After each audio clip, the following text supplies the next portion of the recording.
The stagecoach rattled to a halt in front of the dusty station, and Nora Zimmerman gripped her small valise tighter, heart hammering against her ribs. This would be her second arrival in Willow Creek, Colorado, and the shame of being sent back east still burned hot in her cheeks. The year was 1873, and at 22 she was returning to the man who had rejected her. Only this time, everything would be different.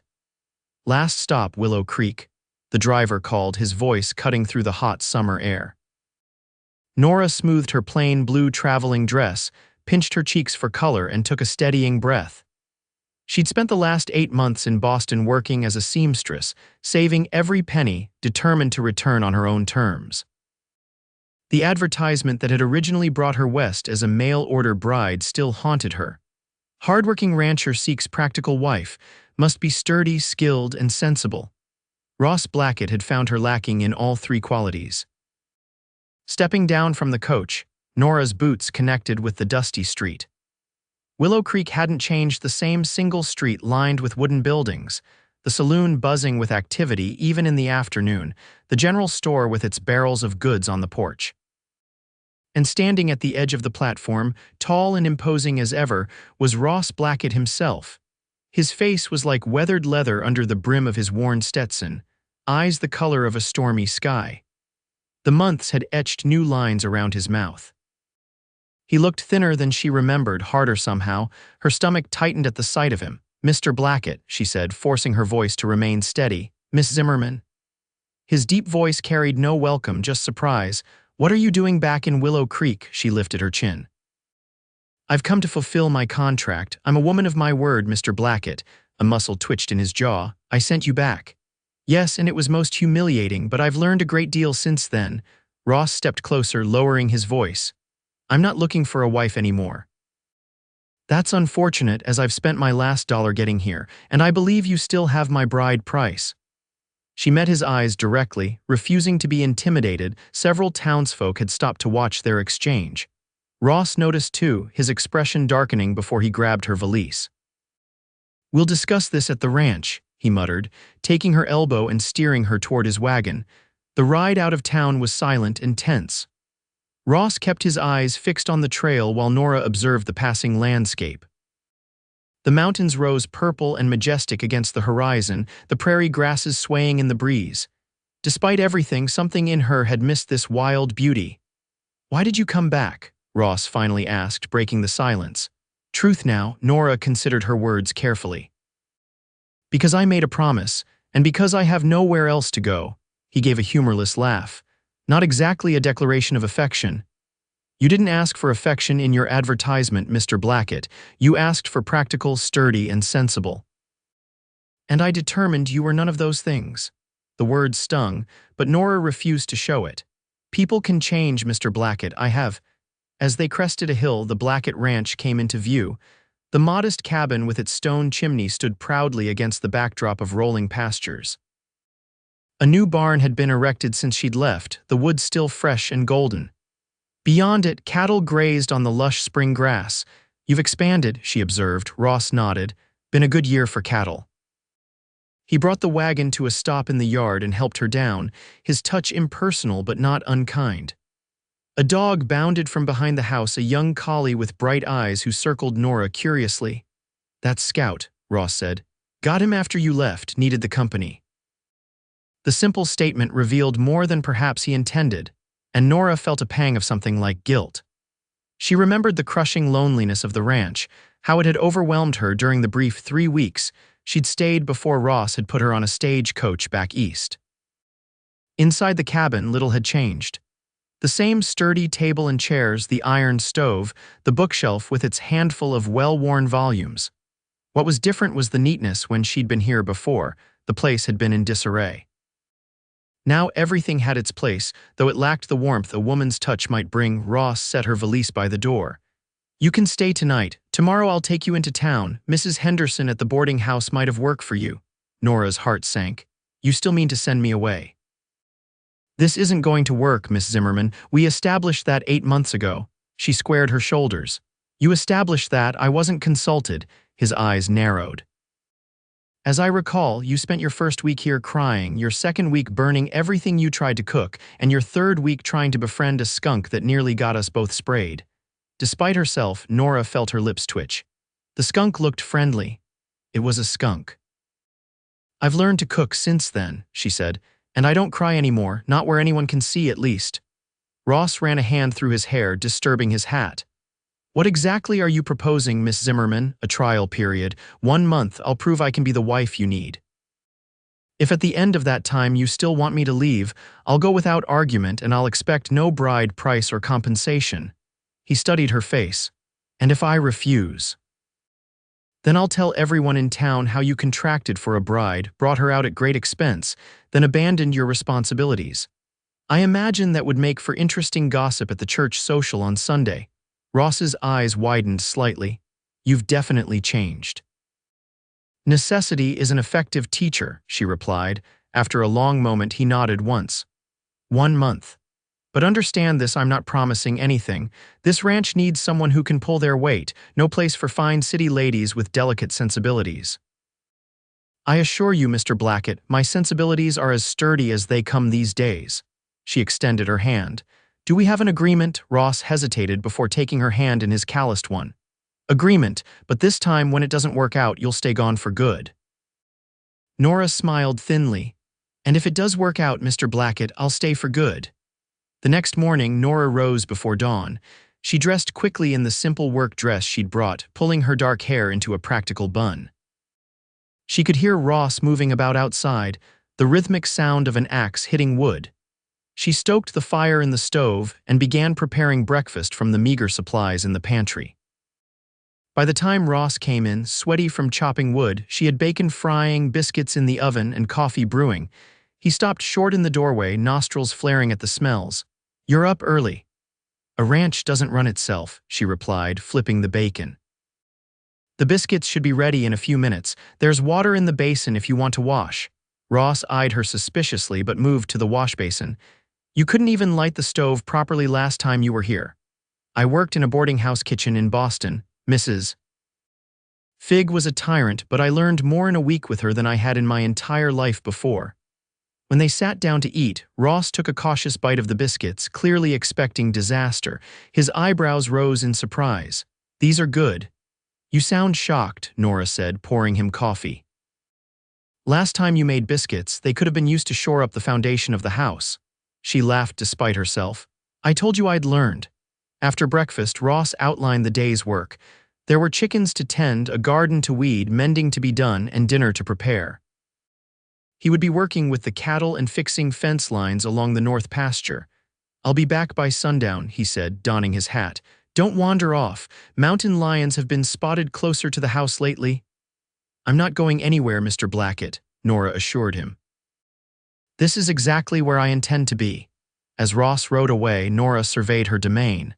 The chicken coop needed cleaning, the garden was overrun with weeds, and the interior of the cabin could use a thorough scrubbing. She rolled up her sleeves and got to work. By midday, she had collected eggs, weeded half the garden, and discovered a mouse nest in the pantry. Her back ached and her hands were filthy, but she felt a strange satisfaction. In Boston, she'd been merely surviving. Here, she was building something. The afternoon brought unexpected visitors. Nora was hanging laundry when she spotted a wagon approaching.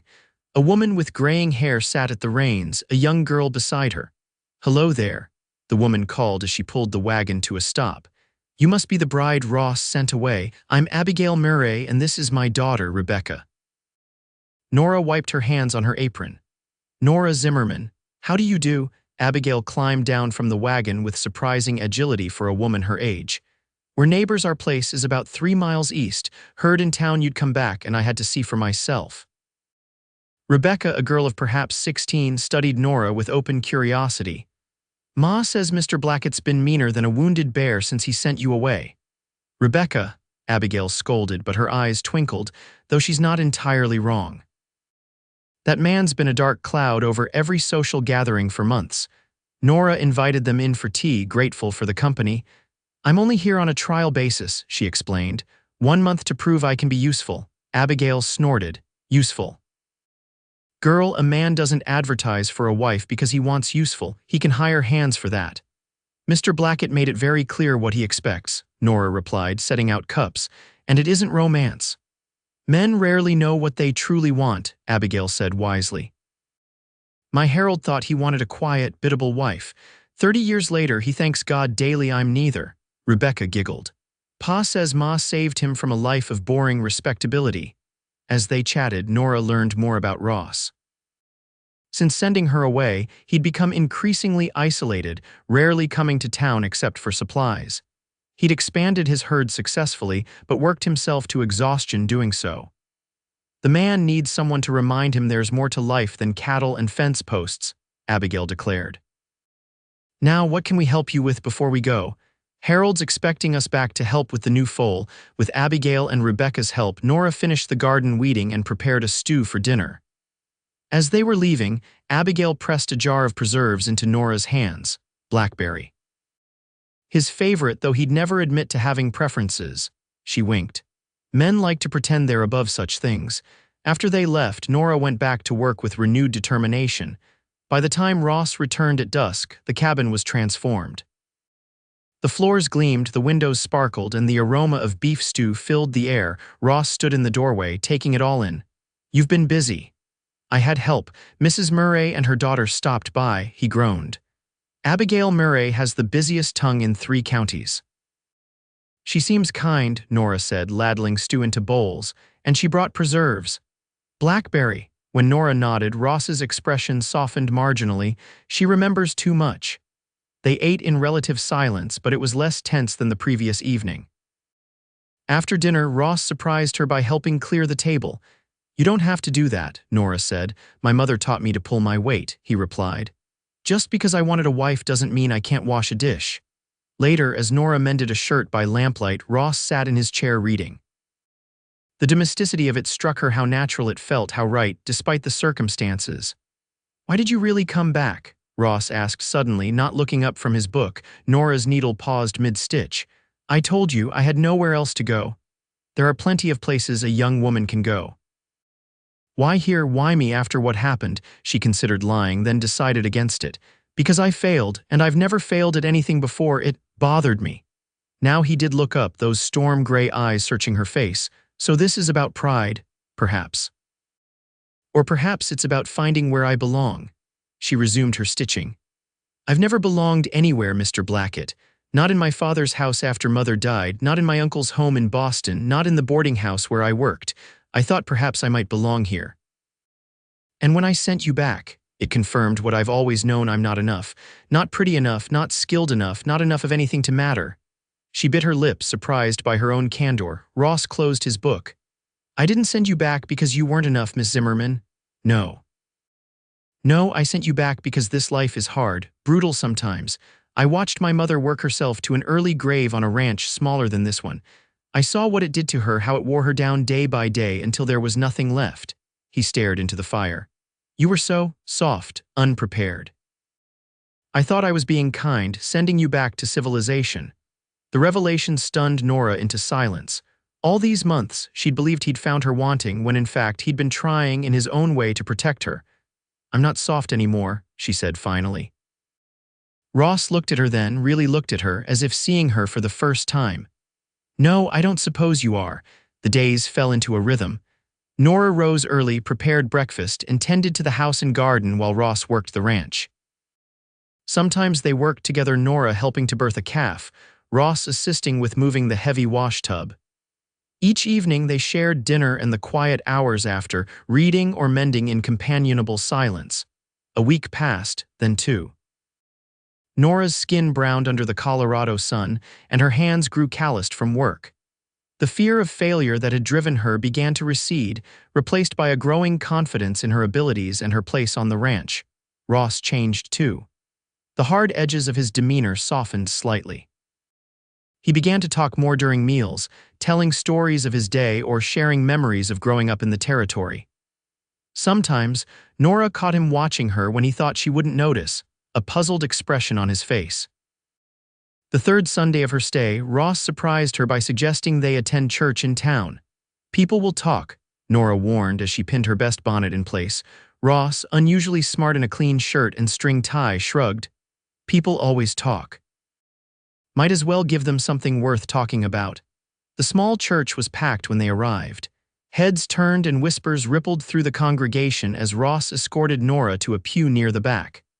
Nora kept her chin high, though she felt the weight of curious stares. After the service, several women approached, introducing themselves and inviting Nora to join the Ladies' Aid Society. The men clapped Ross on the back, making comments just low enough that Nora couldn't quite hear, though the resulting flush on Ross's neck told her enough. "That wasn't so bad," Ross commented as they drove home. Nora laughed. "Mrs. Peterson asked if we needed a proper wedding ceremony now that I'm back for good. And what did you tell her?" "That we're still deciding if I'm staying at all." Ross frowned slightly. "You could have just said yes, saved the explanation." "I don't like lying," Nora said, "and we both know this arrangement is temporary." His hands tightened on the reins.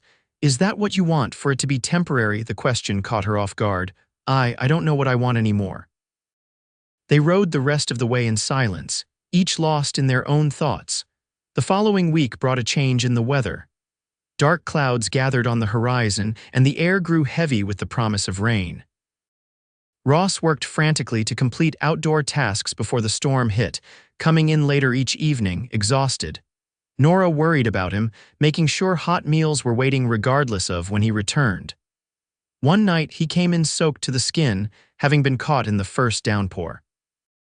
"You'll catch your death," she scolded, taking his dripping coat. "Get those wet things off while I heat water for a bath." Too tired to argue, Ross obeyed.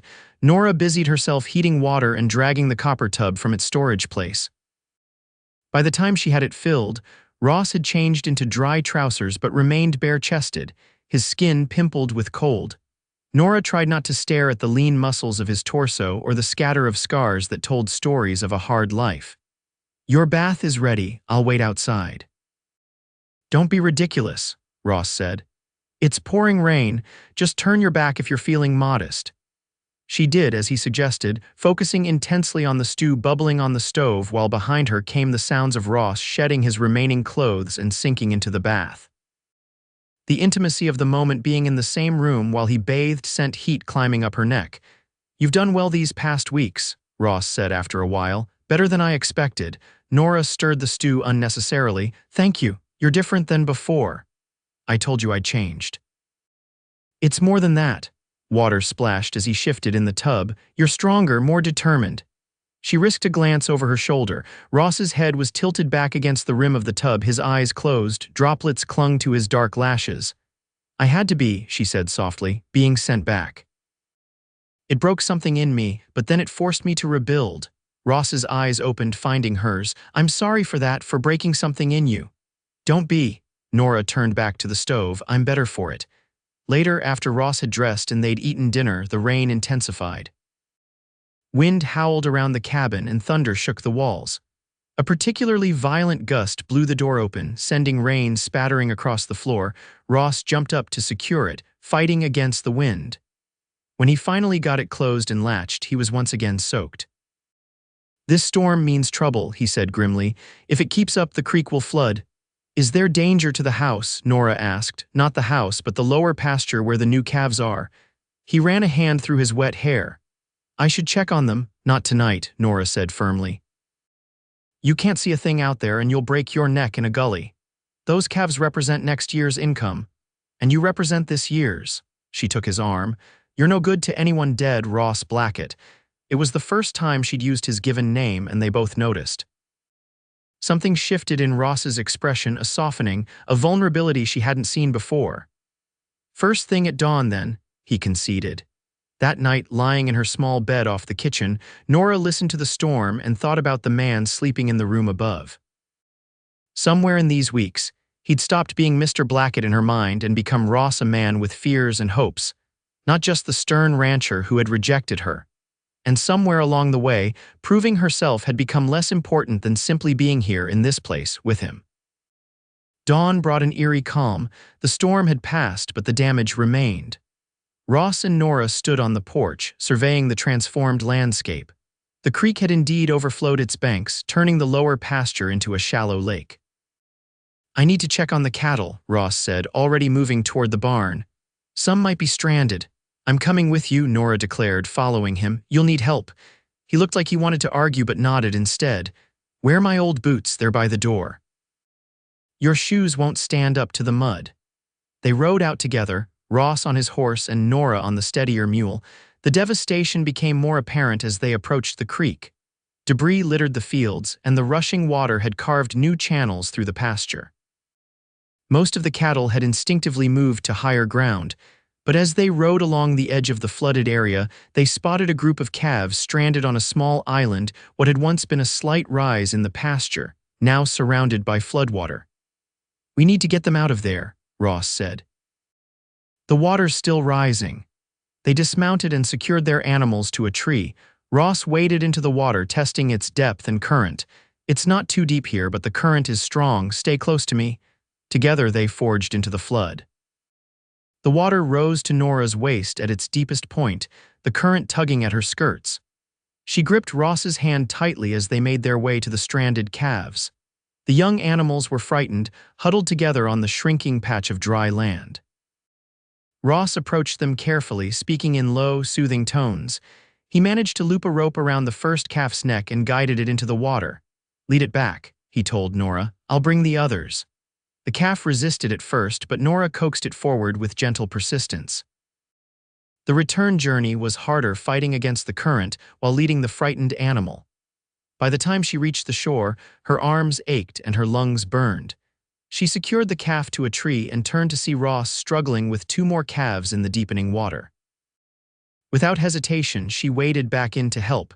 They worked for hours, rescuing the stranded animals one by one. The sun climbed higher, beating down on their wet clothes and sunburned faces.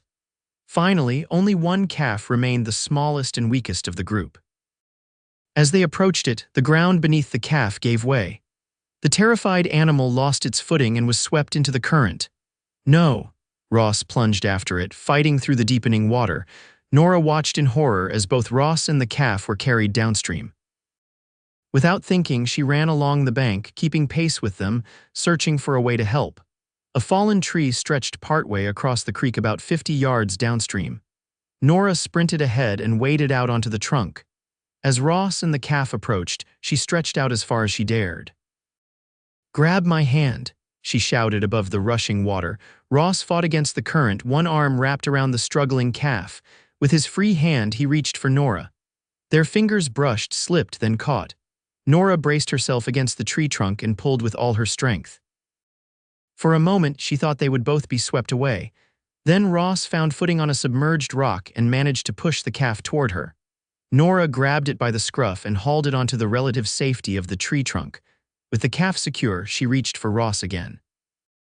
This time, he was able to pull himself to the tree, and together they made their way to shore. The trembling calf balanced precariously between them. They collapsed on the muddy bank, gasping for breath. Ross's shirt was torn, and blood seeped from a gash on his forearm. Nora wasn't much better. Her dress was ruined, her hair had come completely undone, and a bruise was forming on her cheek where a branch had struck her. You saved that calf's life, Ross panted. I saved your life, Nora corrected, pushing wet hair from her face. The calf was just a bonus. To her surprise, Ross began to laugh deep, genuine laughter that transformed his face. Nora couldn't help joining in, the release of tension and fear giving way to almost hysterical mirth. When their laughter finally subsided, Ross reached out and gently touched the bruise on her cheek. You're hurt. It's nothing. His fingers lingered on her skin. You amaze me, Nora Zimmerman. The tenderness in his voice made her breath catch. For a moment she thought he might kiss her. Instead, he helped her to her feet, his touch lingering longer than necessary. We should get back to the ranch, he said. Get dry before we both catch pneumonia. They gathered the rescued calves and began the long trek home. The sun was setting by the time they reached the cabin, casting golden light over the muddy yard. They worked together to settle the calves in the barn with fresh hay and water before finally heading inside. Nora built up the fire while Ross fetched clean water from the well. They moved around each other with the easy familiarity of a long-established partnership. You should bathe first, Ross said. I'll heat the water. Nora was too exhausted to argue. Once the bath was ready, Ross discreetly left the cabin, giving her privacy. The warm water was heaven on her aching muscles and scraped skin. She washed away the mud and fear of the day, letting herself relax for the first time since dawn. When she emerged in her clean nightdress and robe, Ross was waiting on the porch. He came in at her call, his eyes widening slightly at the sight of her with her hair loose and damp around her shoulders. "Your turn," she said. "I'll see to dinner while you bathe." While Ross bathed, Nora prepared a simple meal of bread, cheese, and cold ham. Neither of them had the energy for anything more elaborate. They ate in companionable silence, too tired for conversation. After dinner, Nora insisted on cleaning and bandaging the cut on Ross's arm. He sat patiently while she worked, watching her face as she concentrated on the task. "You were magnificent today," he said quietly. "Not many women would have waded into floodwater to save a few calves." "Not many women have as much to prove," she replied, tying off the bandage. "Is that still what this is about, proving yourself to me?" Nora's hands stilled. "I don't know any more." "Your month is almost up," Ross pointed out. "Just a few more days." The reminder sent a pang through her chest. "Yes, I know. And then what happens? You go back east." She met his gaze. "That depends on you, doesn't it? You're the one who said I should stay gone for good if it didn't work out." "And if I said it was working out?" His voice was low, almost hesitant. "If I asked you to stay," hope fluttered in her chest. "Is that what you're saying?" Instead of answering, Ross reached out and took her hand. His thumb traced patterns on her palm. "I was wrong to send you away, Nora. I thought I was protecting you from a hard life, but I was really protecting myself." "From what?" "From caring too much. From the fear of watching someone else someone I cared for be worn down by this place." He struggled to find the words. "My mother loved my father, but this land took everything from her. I swore I wouldn't do that to a wife. I wanted someone practical, sturdy, sensible," Nora finished for him. "Someone who wouldn't let emotions cloud their judgment." Ross nodded. "But you came with your city clothes and your books of poetry and your way of seeing beauty in everything. I was afraid of what this life would do to that beauty. And now I see that you're stronger than I gave you credit for. You've proven you can handle the work, the isolation, the dangers. But more than that, you've shown me that there can be joy in this life, not just survival." His eyes met hers. "The cabin feels empty when you're not in it." Nora's heart hammered against her ribs. "Are you asking me to stay, Ross Blackett?" "I'm asking you to marry me, properly this time, not as a mail order arrangement, but because I want you here, because these weeks with you have been the best of my life." Tears pricked at Nora's eyes. "That almost sounds like a declaration of affection, Mr. Blackett." His lips curved in a rare smile. "I suppose it does. You should know," she said carefully, "that if I agree, I won't be leaving again, not ever. This time I'll stay for good." Ross stood, pulling her to her feet with him. His hands cradled her face with a gentleness that belied their strength. "This time, Nora Zimmerman, I'm counting on it." When his lips met hers, Nora felt as though everything in her life had been leading to this moment, every struggle, every failure, every lonely night. She had finally found where she belonged. They were married 3 days later in the small church in Willow Creek. Abigail Murray wept openly, declaring it the most romantic thing she'd witnessed in 30 years. The townspeople turned out in force, curious to see the mail-order bride who had been sent back, only to return and claim the heart of the county's most confirmed bachelor. Life on the ranch wasn't easy. There were droughts and blizzards, sick cattle and failed crops. But there was also joy in the garden Nora cultivated, in the improvements they made to the cabin, in the quiet evenings by the fire when Ross would sometimes ask her to read aloud from her books of poetry. A year after their wedding, Nora gave birth to a daughter they named Elizabeth, after Ross's mother. Looking at her husband cradling their infant, his face transformed by wonder and love, Nora felt a completeness she had never imagined possible. "Are you happy?" Ross asked one evening as they sat on the porch watching the sunset, Elizabeth sleeping peacefully in her basket beside them. Nora leaned her head against his shoulder. "Happier than I ever thought possible, even with all the hardships, the isolation, the endless work. Those things don't matter when you're where you belong." She turned her face up to his. "And I belong here with you, always have, even when neither of us knew it." Ross kissed her softly. "This time," he murmured against her lips, "you've stayed for good." "And I always will," Nora promised, knowing in her heart it was true. As the sun dipped below the horizon, painting the Colorado sky in shades of gold and crimson, Nora Zimmerman Blackett watched the shadows lengthen across the land that had once seemed so hostile but now felt like home. The mail-order bride who had been sent back had found her way to where she was always meant to be, not through a contract or an advertisement, but through courage, determination, and love. In the growing darkness, with her husband's arm around her shoulders and their child sleeping nearby, Nora knew that sometimes the longest journeys led exactly where you needed to go. She had traveled across a continent, only to discover that home wasn't a place at all. It was the heart beside hers, beating in time, strong and true and constant as the land around them. And this time, there would be no returning east, no stagecoach carrying her away from all she loved. This time, she had stayed for good, exactly as Ross had promised, exactly as both their hearts had known all along.